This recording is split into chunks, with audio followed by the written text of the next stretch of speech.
Hello students, now welcome back to my channel.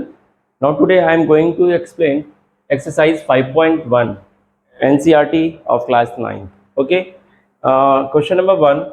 Which of the following statements are true and which are false? Give reason for your answer. आपको इस question के इस statement के आपको answer देने हैं reason के साथ कि अगर ये ट्रू है तो क्यों है, अगर फॉल्स है तो क्यों है, रीज़न ऑल्सो। ठीक, सबसे पहला क्वेश्चन देखिए क्या कह रहा है। Only one line can pass through a single point. सिर्फ एक लाइन ही पास हो सकती है एक सिंगल पॉइंट से। क्या ये स्टेटमेंट ट्रू है या फॉल्स है? Statement only one line can be pass through a single point. देखिए इस फिगर में, ये फिगर में आपको, इस फिगर में आपको दिख रहा होगा एक सिंगल पॉइंट, और इस सिंगल पॉइंट से बहुत सारी लाइनें हमने पास की हैं। ठीक है, बहुत सारी लाइनें पास की हैं। तो अब हम ये क्या कह सकते हैं कि क्या एक सिंगल पॉइंट से सिर्फ एक ही लाइन पास कर सकती है? नहीं। क्यों? क्योंकि ये स्टेटमेंट फॉल्स हो गया। आप यहाँ पे फिगर से देख सकते हैं। तो हम क्या लिखेंगे? फॉल्स। बिकॉज, रीजन क्या देंगे? Because there can be infinite number of lines that can be pass through a single point. आप देख सकते हैं कि एक सिंगल पॉइंट से इनफाइनाइट नंबर ऑफ लाइन्स हम पास कर सकते हैं। जितनी लाइनें चाहें उतनी लाइनें पास कर सकते हैं हम। ठीक है, क्लियर है? चलिए सेकंड क्वेश्चन देखते हैं क्या कहता है। देयर आर ये सेकंड स्टेटमेंट है, पहला स्टेटमेंट तो फॉल्स हो गया। Second statement, there are an infinite number of lines which pass through two distinct points. क्या कोई दो डिस्टिंक्ट पॉइंट से हम infinite number of lines pass कर सकते हैं? नहीं। क्यों? क्योंकि देख लीजिए रीजन क्या है। सिंगल पॉइंट से many line can pass, here also, here also. ठीक है, एक सिंगल पॉइंट से हम बहुत सारी लाइनें पास कर सकते हैं, बट किसी डिस्टिंक्ट टू पॉइंट से, किसी टू पॉइंट से, ठीक है, सिर्फ और सिर्फ एक ही लाइन पास हो सकती है, वो है ये। ठीक है, वो ये है। क्लियर है? इसका मतलब कि ये स्टेटमेंट फॉल्स हो गया। अच्छा, आपने एक्सियम्स 5.1 देखा होगा, उसमें स्टेटमेंट क्या था? Given two distinct points there is unique line, there is a unique line that passes through them. इससे ये साफ साफ पता चल रहा है एग्जाम्स 5.1 से कि हमारे ये टू डिस्टिंक्ट पॉइंट्स जो गिवन होते हैं उनसे सिर्फ और सिर्फ एक ही यूनिक लाइन, यानी कि एक ही लाइन पास हो सकती है, मल्टीपल लाइन पास नहीं हो सकती है। क्लियर है? ठीक, चलिए अब देखते हैं थर्ड स्टेटमेंट क्या कह रहा है। This is the third statement. See this one, a terminated line can be produced indefinitely on both side। एक टर्मिनेटेड लाइन है, तो टर्मिनेटेड लाइन है तो इट मीन्स कि उसके दो एंडिंग पॉइंट होंगे। ठीक, और इन एंडिंग पॉइंट्स को हम एक्सटेंड कर सकते हैं ये indefinitely in both side. Clear है? हम इसे क्या कर सकते हैं? इसे इनफाइनाइटली एक्सटेंड कर सकते हैं, बोथ साइडेड। ठीक है, ये पॉइंट ए मान लेते हैं और ये पॉइंट बी मान लेते हैं। ठीक, तो क्या कह रहा है यहाँ पे statement? A terminated line can be produce indefinitely on both side. Yes, ये तो ट्रू है। तो क्या लिखेंगे? ट्रू।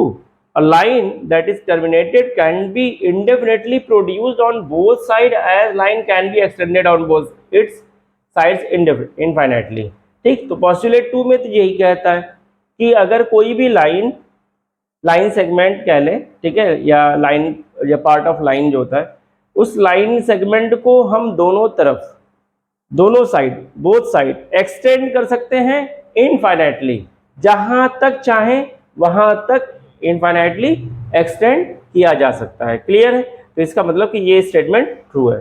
चलिए नेक्स्ट स्टेटमेंट देखते हैं क्या है। If two circles are equal, अगर दो सर्कल इक्वल हैं, ठीक, जैसे ये है सर्कल और एक और सर्कल आ गया, अगर ये दोनों सर्कल इक्वल हैं तो जाहिर है कि इनके रेडियस भी इक्वल ही होंगे। कैसे, देखते हैं। देखिए, अगर ये दोनों सर्कल इक्वल होंगे तो इनके सरकमफ्रेंसेस जो होंगे, यानी कि इनका सरकमफ्रेंस यानी बाउंड्री और ये बाउंड्री अगर एक दूसरे के ऊपर ला करके रखा जाए, ठीक है, तो ये दोनों सर्कल एक दूसरे के ऊपर सुपर इम्पोज हो जाएंगे। सुपर इम्पोज एक वो कंडीशन है ओवरलैपिंग की जब एक दूसरे के ऊपर पूरी तरह से कोइंसाइड हो जाते हैं, तो उस कंडीशन को सुपर इम्पोज कहते हैं। जैसे अगर मान लें कि हम ये दो सर्कल हैं तो ये हमारा क्या कहलाता है, एक दूसरे के ऊपर ओवरलैपिंग कहलाता है। लेकिन जब ये दोनों सर्कल एक के ऊपर एक बिल्कुल ऐसे ही एकदम जो है कोइंसाइड कर जाएं और कहीं से भी कोई पार्ट एक्स्ट्रा ना दिखाई दे, ठीक है, यानी पूरी तरह से ये फुल्ली कवर्ड हो जाए, ठीक है, फुल्ली कवर्ड हो जाए one boundary to another boundary, ठीक है, एक बाउंड्री से दूसरी बाउंड्री पूरी तरह से कवर्ड हो जाती है जब, तो वो कंडीशन सुपर इम्पोज कंडीशन कहलाती है। ठीक, तो यहाँ पे क्या हो रहा है कि ये सर्कल दोनों आपस में इक्वल हैं, तो जाहिर है कि इनके सरकमफ्रेंसेस इक्वल होंगे। तो जब सरकमफ्रेंसेस इक्वल हैं और जब इनको उठा करके इस पे रखा जाएगा तो सेंटर इस सेंटर से कोइंसाइड हो जाएगा और इनके सरकमफ्रेंसेस भी आपस में कोइंसाइड हो जाएंगे। ठीक, तो इसलिए ये क्या कहलाएगा, if two circles are equal their radii also equal. तो जाहिर है कि सरकमफ्रेंस पे जो गिवन पॉइंट होगा, मान लेते हैं कोई भी, और सेंटर से जो उसकी डिस्टेंस होगी दोनों की आपस में क्या हो जाएगी, इक्वल हो जाएगी। क्यों, क्योंकि कोइंसाइड कर जाएगा इनका रेडियस इनके रेडियस से। ठीक, तो देखिए यहाँ पे क्या कह रहा है, ट्रू है ये statement, because if two circles are equal, अगर दो सर्कल इक्वल हैं then their centres and circumferences will coincide, एक दूसरे से क्या कर जाएंगे, कोइंसाइड कर जाएंगे, and hence radii are also coincide, therefore their radii are also equal. Clear है। चलिए अब फिफ्थ स्टेटमेंट देखते हैं क्या है। तो देखिए ये है फिफ्थ स्टेटमेंट। इस स्टेटमेंट में क्या कह रहा है, देखिए, in figure 5.9 if A B is equal to P Q and P Q is equal to X Y then A B is equal to X Y. अब ये ए बी लाइन सेगमेंट एक है और पी क्यू भी एक line segment है और X Y भी एक लाइन सेगमेंट है।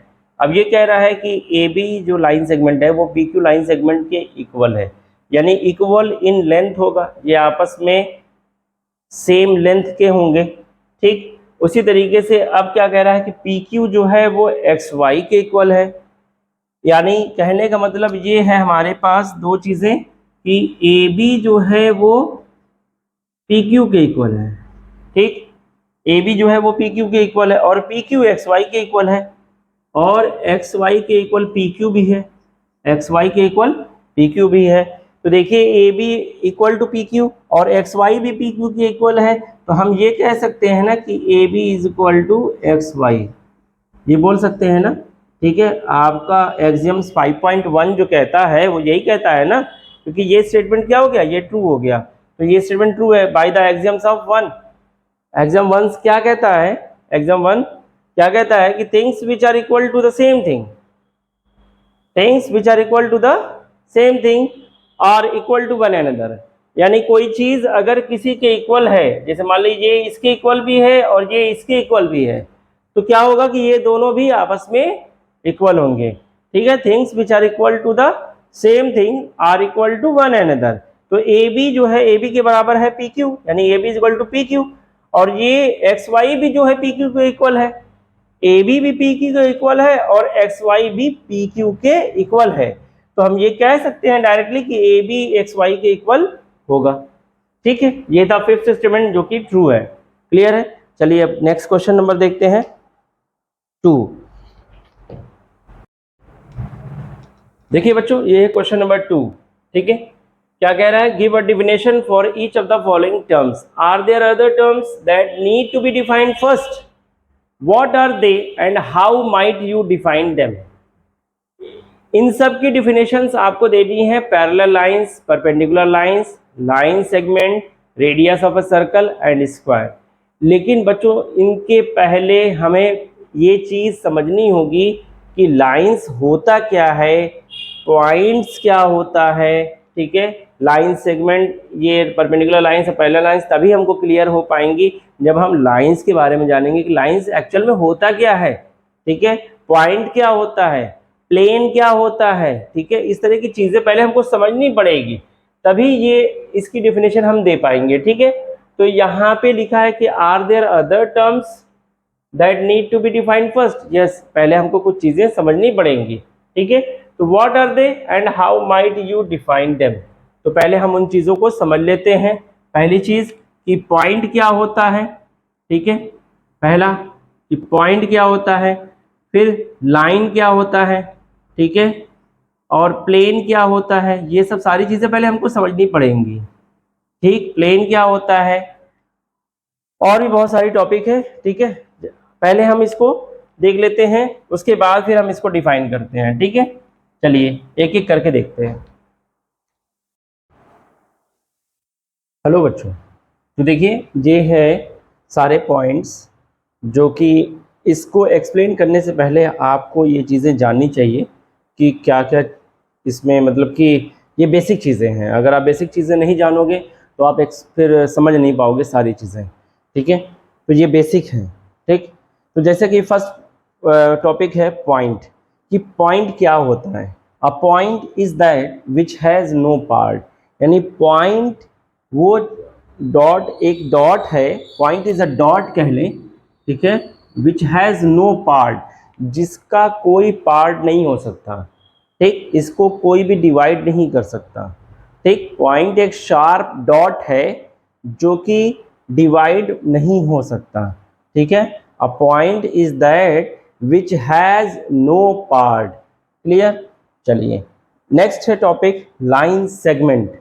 लाइन सेगमेंट क्या होता है कि किसी दो पॉइंट के बीच का straight distance, the straight distance between these two points, between these two point, या हम ये भी कह सकते हैं straight distance between any two point is called line segment. The straight path between two points A and B, ये A और B दे दिया यहाँ पे, ठीक, कि पॉइंट ए है पॉइंट बी है, इन दोनों के बीच का straight path is called the line segment A B. अच्छा, सेगमेंट को कभी भी जब रिप्रेजेंट करना होता है, ठीक है, अच्छा एक चीज और, पॉइंट हमेशा capital letter of English alphabet से रिप्रेजेंट किया जाता है। जैसे अगर पॉइंट को हमें शो करना है, इस पॉइंट को, तो हम स्मॉल ए अगर लिख देंगे तो ये गलत हो जाएगा, क्योंकि स्मॉल ए से रिप्रेजेंट नहीं हो सकता, ये हमेशा कैपिटल ए से ही रिप्रेजेंट हम इसको कर सकते हैं। तो ये पॉइंट ए हो गया, ये पॉइंट बी हो गया। अब चूंकि ये दोनों पॉइंट एंडिंग पॉइंट है, ठीक, तो लाइन सेगमेंट में दो एंडिंग पॉइंट होते हैं, ठीक, एक इस कॉर्नर पे एक इस कॉर्नर पे, यानी दोनों एंडिंग पॉइंट होते हैं, ठीक है, इस लाइन के। तो ए और बी के बीच जो स्ट्रेट पाथ बनेगा इन दोनों पॉइंट के बीच, ठीक है, वो लेंथ, ये दोनों डिस्टेंस, ये दोनों पॉइंट के बीच की डिस्टेंस कहलाएगी लाइन सेगमेंट, ठीक है, क्लियर है। और इसको रिप्रेजेंट करेंगे ए बी, और ऊपर ऐसे बार लगा देंगे ए बी, और ये आपका सिंबल हो जाएगा इस लाइन सेगमेंट को रिप्रेजेंट करने के लिए, ठीक। अब आप आते हैं नेक्स्ट टॉपिक पे, रे। क्या होता है रे? देखिए, a line segment A B when extended infinitely in one direction, in any direction, मान लीजिए किसी एक डायरेक्शन में अगर आप उसको ले जाते हैं, एक्सटेंड करते हैं इसको, अगर मान लीजिए इसी को एक्सटेंड करते हैं इस तरफ, ठीक है, तो ये रे में कन्वर्ट हो जाता है। यानी लाइन सेगमेंट को किसी एक एंडिंग पॉइंट से उसको एक्सटेंड कर दें इनफाइनाइटली, तो यहाँ पे ये जो लाइन सेगमेंट है वो फर्दर कन्वर्ट हो जाता है किसमें? रे में, ठीक। यानी कि रे के जो है सिर्फ एक एंडिंग पॉइंट होगा, इधर का एंडिंग पॉइंट नहीं पता, क्योंकि ये इनफाइनाइटली कहाँ जा रही है नहीं पता, ठीक है। तो एक एंडिंग पॉइंट पता है जहां से ये शुरू हुई है, ठीक है, स्टार्ट हुई है, तो पॉइंट ए जो है वो आपका एंडिंग पॉइंट है। तो रे में कितने एंडिंग पॉइंट हुए? Only one. A ray has only one ending point, ठीक है, क्लियर है। इसको रिप्रेजेंट करेंगे सॉरी, ये ए से बी की तरफ लाइन ऐसे, रे ऐसे जा रही है, रे ऐसे जा रही है ए से बी, तो इसको रिप्रेजेंट करेंगे ए बी एरो ऐसे। ये रिप्रेजेंटेशन है आपका रे का, ठीक है। अगर यही चीज अगर हम इधर एक्सटेंड कर देते तो ये बी ए हो जाता, जैसे कि अब इसको जो है हम बी ए रिप्रेजेंट नहीं कर सकते, ये गलत हो जाएगा, इसके लिए गलत हो जाएगा। क्यों? क्योंकि ये रे जो है ए से स्टार्ट होकर के बी की तरफ जा रही है, ठीक। अब ये कहाँ जा रही है ये नहीं पता है, ठीक, बट स्टार्टिंग पॉइंट हमें पता है कि ए से है। तो जब भी हम इसको रिप्रेजेंट करेंगे तो ए बी एरो लगा देंगे कि यानी ये रे कहाँ, किधर की तरफ, किधर से किधर जा रही है, ए टू बी की तरफ जा रही है, ठीक है, क्लियर है। चलिए, अगर बी ए अगर करना होगा तो क्या करेंगे, तो फिर हमें ए की तरफ करना होगा। जैसे कि ये पॉइंट है और ये पॉइंट है, अब इस ए है, ये बी है, बस अब ए को एंडलेसली ये आप इसको ले जाएंगे, ठीक, एक्सटेंड कर देंगे। अब इसको रिप्रेजेंट करेंगे हम बी ए, दोनों डिफरेंट है, ठीक है, ये बात ध्यान रखिएगा, ए टू बी और B to A both are different, ठीक है। अच्छा, अब आते हैं लास्ट लाइन पे। लाइन क्या है जरा देख लिया जाए उसको भी, ठीक है। A line segment A B when extended infinitely in both directions, अभी हमने रे का बताया था सिर्फ एक डायरेक्शन में, ओनली वन डायरेक्शन। अब ये दोनों डायरेक्शन में अगर एक्सटेंड कर दिया जाए, जैसे मान लें पॉइंट ए है और यहाँ पे पॉइंट बी है, तो ये एक लाइन सेगमेंट था। अब इधर भी इसको एक्सटेंड कर दिया गया है एंडलेसली, और इधर भी, ये कहाँ तक जा रहा है नहीं पता, इनफाइनाइटली, इधर भी और इधर भी। तो ये आपका क्या हो गया, ये आपका लाइन हो गया। A line segment A B when extended infinitely in both directions is called the line A B. अच्छा, एक चीज और कि लाइन हैज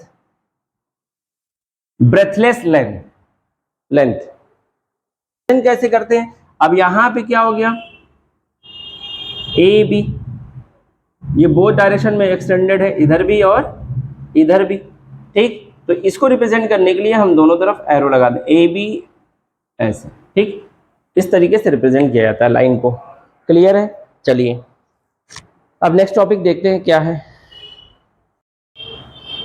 अब देखिए, इंटरसेक्टिंग लाइंस क्या होता है। Intersecting lines which have only one common point.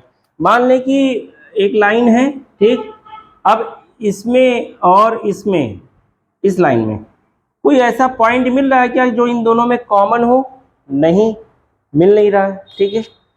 या फिर चलिए अब दूसरी चीज देख लेते हैं। अब ये लाइन और ये लाइन मीट करते हैं कहाँ पे, कॉमन पॉइंट यहाँ पे है, एक सिंगल पॉइंट पे ये मीट करते हैं। तो lines which have only one common point, देखिए ये लाइंस और ये लाइन दोनों की कॉमन पॉइंट ये है, ठीक, तो इनका सिर्फ एक ही कॉमन पॉइंट है। तो इस तरह की लाइन जो होती है वो इंटरसेक्टिंग लाइन कहलाती है, ठीक है। इस टाइप की जो लाइन होती है which have only one common point, या हम ये कह लें कि लाइंस which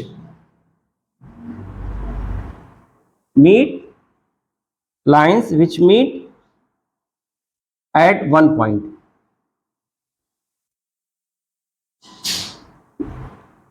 लाइंस जो कि एक पॉइंट पे मिलती हैं तो वो कॉमन पॉइंट हो जाएगा उन दोनों के लिए, ठीक है। तो क्लियर है। तो इस टाइप की जो लाइंस होती है वो क्या कहलाती है, इंटरसेक्टिंग लाइंस। तो आप क्या लिखेंगे डेफिनेशंस, समझ में आ रहा है कॉमन पॉइंट क्या होता है, ठीक है। Lines which have only one common point, यानी ऐसी लाइन जिनके एक कॉमन पॉइंट हो तो क्या कहलाते हैं, ये इंटरसेक्टिंग लाइन कहलाते हैं। तो ये इंटरसेक्टिंग लाइन है, ठीक। अच्छा, अब देखिए, तो ये देखिए, ये फर्स्ट पार्ट है पैरेलल लाइंस, ठीक है। सेकेंड क्वेश्चन का फर्स्ट पार्ट क्या कह रहा है, पैरेलल लाइंस डिफाइन करने के लिए, ठीक। तो two lines L and M in a plane. तो यहाँ पे देखिए दो लाइन ले लेते हैं एल और एम, जैसे मान लेते हैं ये एल है और ये एम है, ठीक, लाइन, टू लाइंस और लाइंस कह सकते हैं। ठीक, two lines L and M which never meet to each other, दोनों लाइन, दो लाइन जो कभी ना मिले, जो कभी ना मिले, या हम ये भी कह सकते हैं two lines which have no common point, two lines which have no common point, जब इंटरसेक्ट करेंगे तभी तो कॉमन पॉइंट होगा, जब इंटरसेक्ट नहीं करेंगे तो कॉमन पॉइंट कहां होगा। तो two lines which have no common point are called parallel lines. ठीक है, अब नेक्स्ट देखते हैं क्या है परपेंडिकुलर लाइंस। क्या होता है perpendicular lines? Lines which intersect at right angle, यानी कि इंटरसेक्ट करे राइट एंगल पर, यानी कि जैसे मान लें ये लाइन है, ठीक, और फिर ये भी लाइन है, ये दोनों इंटरसेक्ट कर रही हैं, लेकिन इंटरसेक्टिंग पॉइंट पर ये एंगल फॉर्म करे 90 डिग्री राइट एंगल। ठीक, तो ऐसे लाइंस को कहते हैं हम क्या कहते हैं? Perpendicular lines. क्या कहते हैं? Perpendicular lines. Lines which intersect at right angle, lines L और एम जो है इंटरसेक्ट कर रहे हैं किस पे? राइट एंगल पे। ठीक, तो इस this types of line intersecting at right angle, then this is called perpendicular lines. ठीक है, क्लियर है? चलिए अब नेक्स्ट टॉपिक क्या है?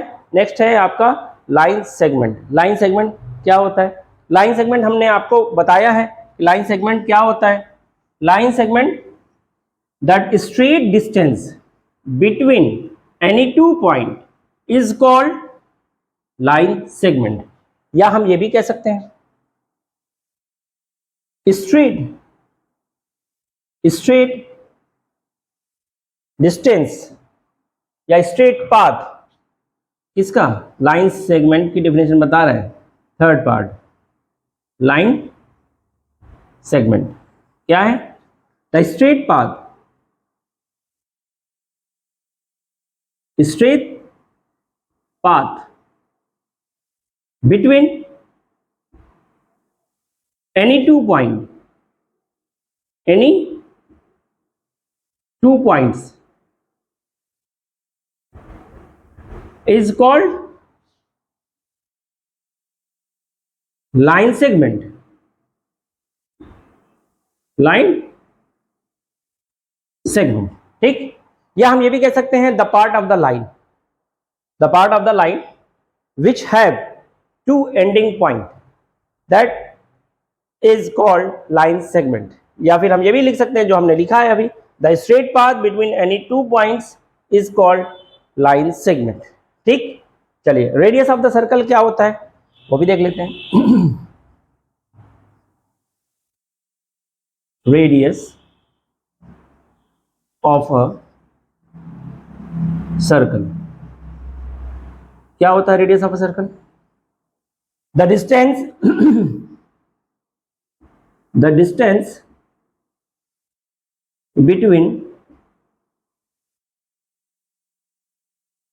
between the center, the distance between the center and any point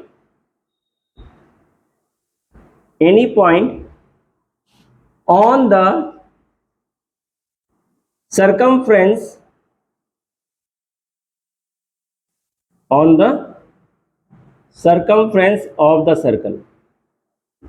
of the circle। ठीक, the distance between the centre and any point on the circumference of the circle. जैसे ये circle है तो ये centre हुआ, centre. ठीक, centre से इस सर्कमफ्रेंस पे कहीं पे भी कोई पॉइंट ले लें, लेकिन वो सेंटर सर्कमफ्रेंस पे होना चाहिए वो पॉइंट। तो इन दोनों के बीच की जो डिस्टेंस है, the distance between the center and any point on the circumference of the circle is called radius of the circle। circumference of the circle is called radius of a circle, ठीक है। The distance between the centre and any point on the circumference of the circle is called the radius of a circle. तो ये centre है।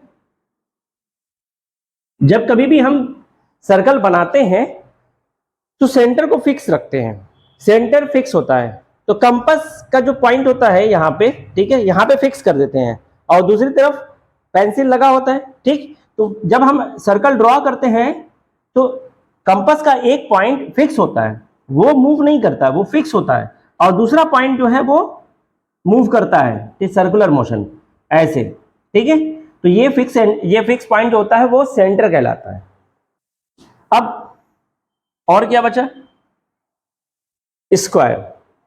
ये क्या होता है? चलिए ये भी देख लेते हैं क्या होता है।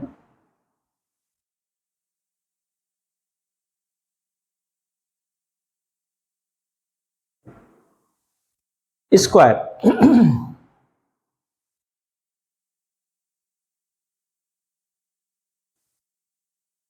a quadrilateral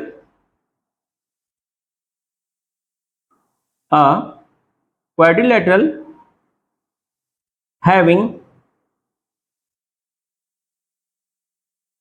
all sides are equal, all sides are equal। लेकिन ये कहना सही नहीं होगा। क्यों? क्योंकि अगर देखिए, अगर ये हम ले लें रोम्बस, तो रोम्बस में भी सारे साइड इक्वल होते हैं, ये साइड, ये साइड, ये साइड, ये साइड, लेकिन एंगल्स जो होते हैं वो राइट एंगल नहीं होते हैं, ठीक। तो यहां पे कह सकते हैं quadrilateral having all sides are equal and all angles are right, and all angles are right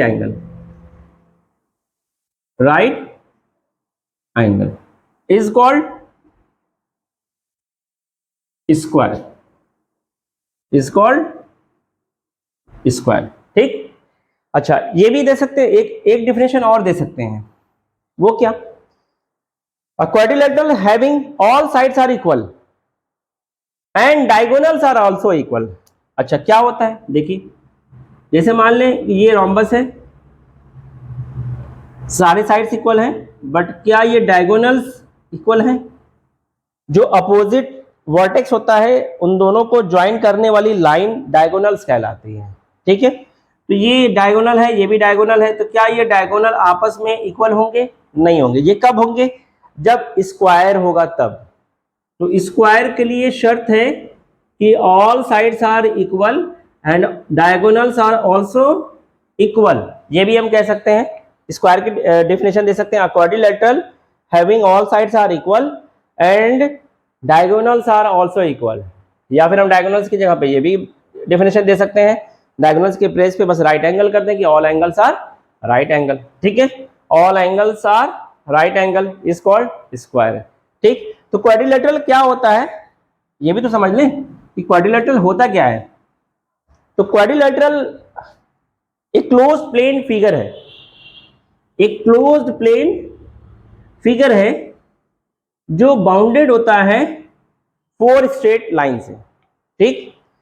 a closed plane figure bounded by 4 straight line, bounded by 4 straight line.